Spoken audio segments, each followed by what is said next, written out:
Welcome to DigiState, the channel where we break down global politics, economics, and the forces shaping our world today. Whether it's rising tensions between superpowers, the economic shocks shaking entire continents, or the hidden trends pointing to our collective future, we're here to connect the dots. In every episode, we don't just analyze what's happening, we look ahead, offering insights into what might happen next, and how those shifts could impact nations, businesses, and individuals like you. So if you care about where the world is headed, you're in the right place. Now, let's dive into today's topic. It's been another extraordinary year in world politics. A war in Europe that was unthinkable just months before has become the biggest continent-wide conflict since the Second World War. The United States and China have decoupled economically and compete more openly in the technology sphere. And at the same time, both powers are stuck in an uneasy standoff over Taiwan. In the meantime, Russia and China have aligned in the face of Western sanctions and in the face of global condemnation for their actions. Yet despite all these conflicts, there have been some rare glimmers of hope. Leaders from around the world came together and pledged to cut greenhouse gas emissions and limit global warming. But what does this mean for 2025? Is the world becoming more multipolar? Will we see new alliances emerge? And can humanity really tackle climate change when so much of our political energy seems to be going into fighting wars? Today, we will discuss these topics and try to answer some of the key questions about the future of global governance. This is part 1 of our special series looking ahead to 2025. If you would like to see the part 2, please subscribe and turn on your notifications now. Right now, let's dive into world politics. There is no doubt that 2022 has been dominated by Vladimir Putin's invasion of Ukraine, the first major war in Europe since the end of the Cold War. As we speak, thousands of people are being killed every day. Cities are being bombed. People are being displaced and economies are crumbling.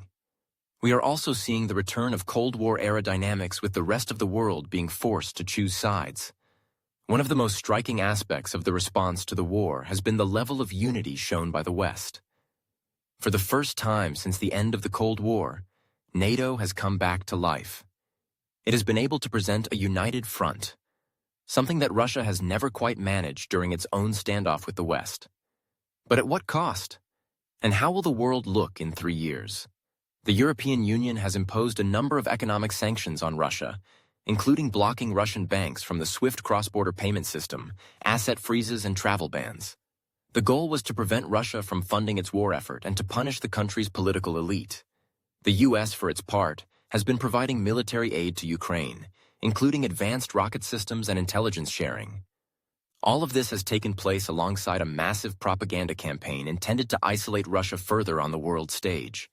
The effects of this campaign have been mixed. While the vast majority of countries have condemned the war, only a handful have imposed meaningful sanctions. Countries like India, China, and Saudi Arabia have refused to side with the West, although they have also stopped short of openly supporting Russia's war. In order to predict what might happen in 3 years, we need to consider the goals of each side and their respective power positions. For the West, the goal is clear: stop the war. To do so, they are willing to impose economic costs on themselves as well as on Russia. These costs are already being felt. European gas prices are up more than 400% compared to last year. Food prices are also rising sharply due to the disruption of Ukrainian exports. At the same time, the U.S. is facing a growing refugee crisis at its southern border. And China is taking advantage of the situation to advance its own agenda. So while the West has shown remarkable solidarity thus far, it's not clear if this will continue, especially if the war drags on and if the global economic situation continues deteriorating. For Russia, the goals are less clear. When the invasion began, the Kremlin claimed that it would take just a matter of days. It's been 5 months and the war is still ongoing. The Kremlin's rhetoric has shifted over time.